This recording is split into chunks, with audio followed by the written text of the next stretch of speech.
आम्ही गड्या डोंगरच राहणार, चाकर शिवबाच होणार. आम्ही गड्या डोंगरच राहणार, चाकर शिवबाच होणार.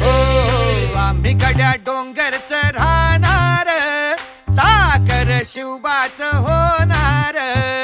आम्ही गड्या डोंगरच राहणार, चाकर शिवबाच होणार. निशान भगवे भूवर फडके, शत्रूचे मग काळीज धडके.